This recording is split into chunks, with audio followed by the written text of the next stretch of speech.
Hello everyone, I am Alvina Marco and I'm a postdoc at INSERM Cancer Research Center of Toulouse. Here I'm going to give a brief glimpse of our work related to applying network modeling to study macrophage polarization in tumor microenvironment. The tumor microenvironment is the surrounding of a tumor, which includes blast vessels, fibroblasts, signaling molecules, and immune cells, especially neutrophils and monocyte-derived macrophages. In a tumor setting, macrophages cover a spectrum between a tumor suppressive or M1 or a tumor promoting or M2 state. Importantly, the biology of macrophages found in tumors, also called tumor-associated macrophages, remain unclear, but understanding their impact on tumor progression is of high importance.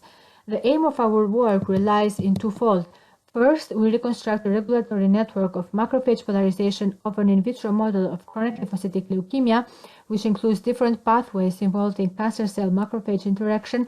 And secondly, we build a dynamical model to study the dynamical behavior of this system in the presence of different stimuli. From the family of dynamical models, we choose Boolean models, which are the simplest to use in the case of absence of kinetic information of the interactions between the network components. And then we identify the fixed point attractors, which in this case biologically will represent the different polarization states of the macrophages. And to do the categorization of the attractors in specific polarization states, we perform two different methods, which are going to explain later.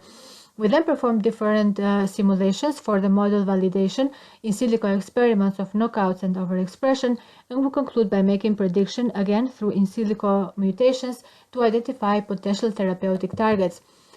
To the conclusions, for the network reconstruction, we started from an existing macrophage polarization network, and then we extended it by including components that establish the interaction between cancer cell and NLC, which is the tumor-associated macrophage in chronic lymphocytic leukemia.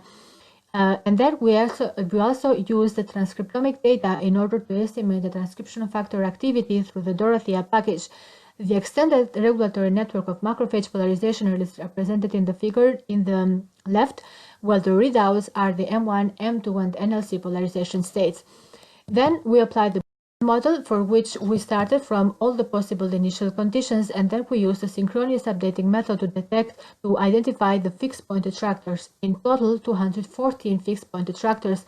To categorize them in different polarization states, we first used the supervised method, which basically here we use the literature information or knowledge about the known expression profiles of M1, M2, and NLC.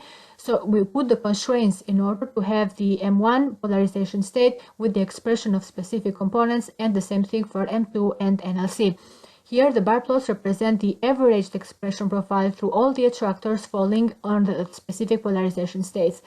In the unsupervised method, we started by estimating the similarities between the attractors with the hypothesis that attractors falling in the same polarization states, we have the highest similarity between them.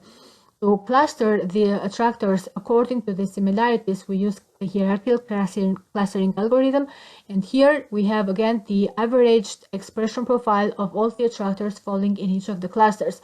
For correspondence, here we represent only the three clusters that best fit with the M1, M2, and NLC attractors, which numerically can be seen in this correlation matrix. We see here that the clustering and the categorization of the attractors according the supervised method have a perfect match. We then lastly, we perform several in silico simulations for the model validation. Firstly, by keeping only specific stimuli on. For instance, by keeping M1 stimuli on, we observed a complete loss of M2 and NLC phenotypes, and we did the same thing by keeping M2 stimuli on and NLC stimuli on. We then performed other in silico experiments of knockout, which has been proven experimentally to be accompanied with the complete loss of specific polarization states, and we see that our model result perfectly reproduces what is known experimentally.